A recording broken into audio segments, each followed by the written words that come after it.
Hi மக்களே, வாங்க இன்னைக்கு சூப்பரான ஈஸியாக ஹெல்த்தியான ஒரு கலர்ஃபுல்லான ஃப்ரைட் ரைஸ் ரெசிபி பார்க்கலாம். இது உங்களுக்கு பசங்களுக்கு வந்து லஞ்சுக்கு பேக் பண்ணுறதுக்கு அண்ட் நீங்கள் டயட்டில் இருந்தீங்கன்னா டயட்டில் உங்களுக்கு சாப்பிட்றதுக்கும், இது இல்லாமல் டின்னருக்கு சமைக்கிறதுக்குமே ரொம்ப ஈஸியாக குவிக்காக எம்மியாக ரொம்ப டேஸ்டியாக பண்ணிடலாம். இப்போ பாருங்கள், நான் கடாயில் பார்த்தீங்கன்னா எண்ணெய் ஊற்றிருக்கேன். எண்ணெய் ஒரு 2-3 டேபிள் ஸ்பூன் எண்ணெய் போட்டுக்கோங்க.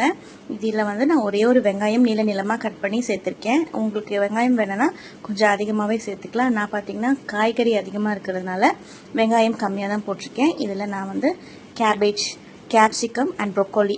கேபேஜ் பார்த்திங்கன்னா உங்களுக்கு நல்ல நீளமாக அரிஞ்சிருக்கேன்.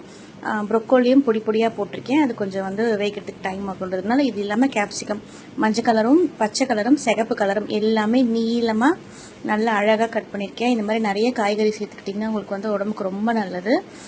இப்போ இதில் நீங்கள் வேணும்னா கேரட்டும் பீன்ஸும் ஆட் பண்ணிக்கலாம். அண்ட் காலிஃப்ளவர் வேணும்னா கூட நீங்கள் ஆட் பண்ணிக்கலாம். இதில் நான் வெறும் capsicum, cabbage and broccoli add பண்ணியிருக்கேன். இதை நல்லா சாட்டே பண்ணி கொடுத்துக்கோங்க. இது ரொம்ப நேரம் வதங்கணும்னு அவசியம் இல்லை. ஜஸ்ட்டு அதை பரட்டி விட்டால் போதும். இதுலேயே இப்போ நான் மசாலா பொடியெல்லாம் சேர்த்துக்கிறேன். இதில் பார்த்திங்கன்னா இப்போது 1 ஸ்பூன் மிளகா பொடி. நான் தனி மிளகா பொடி, வெறும் மிளகா பொடியை ஆட் பண்ணிக்கிறேன். இது கொஞ்சம் நல்லா டேஸ்ட் என்ஹான்ஸ் பண்ணி கொடுக்கும். நீங்கள் உங்ககிட்ட குழம்பு மிளகாய் தூள் இருந்துச்சுன்னா கூட போட்டுக்கலாம். இல்லை நீங்கள் பச்சை மிளகா சேர்த்துக்கிறீங்கன்னா கூட நல்லா நீளமாக இதில் சேர்த்துக்கோங்க. ஃபஸ்ட்டு எண்ணெயில் நம்ம வெங்காயம் போட்டோம் பார்த்தீங்களா, அப்போவே நீங்கள் பச்சை மிளகா போட்டுக்கிட்டா இன்னும் நல்லாயிருக்கும் ஃப்ளேவர். நான் பச்சை மிளகா பசங்க சாப்பிட்றதுனால ஆட் பண்ணி கொடுக்கல. மிளகா பொடி, தனி மிளகா பொடி சேர்த்துருக்கேன். ஒரு ஸ்பூன் போல் சேர்த்துருக்கேன். அதில் பார்த்திங்கன்னா உப்பு போட்டிருக்கேன். உப்பு போட்டுட்டு வதக்கி கொடுத்துட்டு இதில் சோயா சாஸ் ஒரு 2 ஸ்பூன் அண்ட் சோயா சாஸ் போட்டிருக்கேன். நிறைய கூட ஆட் பண்ணல, ஒரு 2 ஸ்பூன் போட்டிருக்கேன். அதே மாதிரி ஒரு 2 ஸ்பூன் டொமேட்டோ சாஸ் போட்டிருக்கேன். டொமேட்டோ கெச்சப் ஆட் பண்ணிக்கிறோம். நீங்கள் வேணும்னா உங்களுக்கு கூடுதலாக டேஸ்ட் இன்னும் நல்லா வேணும்னு சொன்னீங்கன்னா க்ரீன் சில்லி சாஸ் இருக்கும் பார்த்தீங்களா, அதை கூட ஆட் பண்ணிக்கலாம். ஒரு ரெட் சில்லி சாஸ் கூட உங்களுக்கு அட்டகாசமாக இருக்கும். உங்களுக்கு அது ஷெஸ்வான் ஃப்ரைட் ரைஸ் மாதிரியே ஃப்ளேவர் கொடுக்கும். நான் கொஞ்சம் காரம் கம்மியாக பசங்களுக்காக வேண்டி பண்ணியிருக்கேன். இது எல்லாமே நல்லா கலந்து கொடுத்துட்டோமா. இதில் பார்த்தீங்கன்னா இதில் என்னன்னா உங்களுக்கு அந்த வெஜிடபிளோட க்ரன்ச்சினஸ் அப்படியே இருக்கணும். இது ரொம்ப வதக்கணுன்னே அவசியம் இல்லை. கொஞ்சம் ஒரு 2 நிமிஷத்தில் இது வதக்கி கொடுத்து வச்சிடணும். நான் கேஸை ஆஃப் பண்ணி வச்சுட்டேன். இப்போ பார்த்தீங்கன்னா உங்களுக்கு சைடில் பாருங்கள், ரைஸ் குக்கரில் வச்சுருக்கேன்.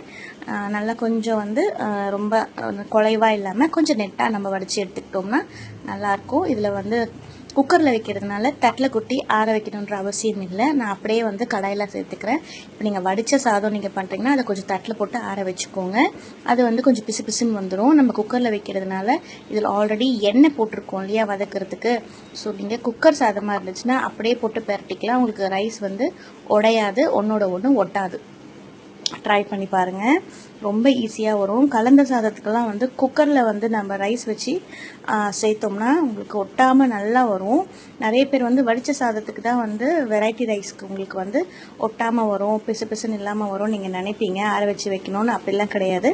குக்கர் ரைஸ் பெட்டராக இருக்கும் உங்களுக்கு வெரைட்டி ரைஸ் பண்ணுறதுக்கு. அவ்வளோதான், முடிஞ்சிச்சு. ரைஸ் போட்டு நம்ம நல்லா வதக்கி கொடுத்துருக்கோம். இந்த சமயம் உங்களுக்கு வேணும்னா வெங்காயத்தாள் இருந்துச்சுன்னா நீங்கள் ஆட் பண்ணிக்கோங்க. என்கிட்ட இல்லைன்றதுனால நான் ஆட் பண்ணல. நீங்கள் வீட்டில் செஞ்சு பார்த்துட்டு எப்படி இருக்குன்னு எனக்கு கமெண்ட்ஸில் சொல்லுங்கள். இந்த வீடியோ உங்களுக்கு பிடிச்சிருந்துச்சுன்னா லைக் பண்ணி ஷேர் பண்ணி கமெண்ட் பண்ணிக்கோங்க. தேங்க்யூ, பாய்.